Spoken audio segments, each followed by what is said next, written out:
National conference نے آج سری نگر میں کشمیریوں پر ملک کے دیگر حصوں میں مظالم اور کشمیر میں جاری گرفتاریوں کے خلاف احتجاج کیا۔ این سی لیڈر علی محمد ساگر اور ناصر اسلم وانی نے احتجاج کی قیادت کی۔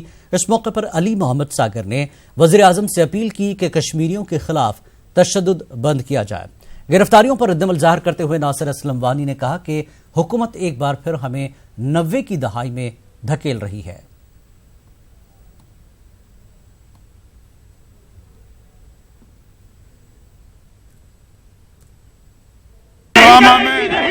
انفارچونیٹ انسیڈنٹ ہوا، اس کے بعد ایک سیریز آف انسیڈنٹس میں جس طرح کشمیری کو ٹارگٹ کیا جا رہا ہے، تمام ملک میں اسٹوڈنٹس کو، کاروباری لوگ کرنے والوں کو، مزدوروں کو، ریل میں، کالج میں، یونیورسٹی میں، سٹیز میں، اس کے خلاف آج یہ احتجاج ہے۔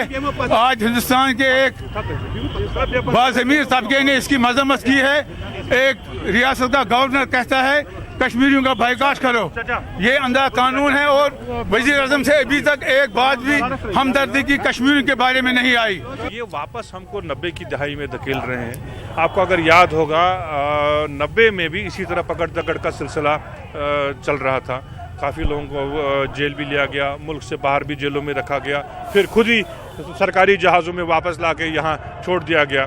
یہ سب سلسلے ہم نے دیکھے ہوئے ہیں۔ آج پھر اسی چیز پہ ہم کو دھکیل رہے ہیں، لیکن گراؤنڈ پہ کچھ بدلا نہیں۔ 90 میں بھی جو کوشش کی گئی، جو آج یہ دوبارہ کر رہے ہیں، حالات بدلے نہیں۔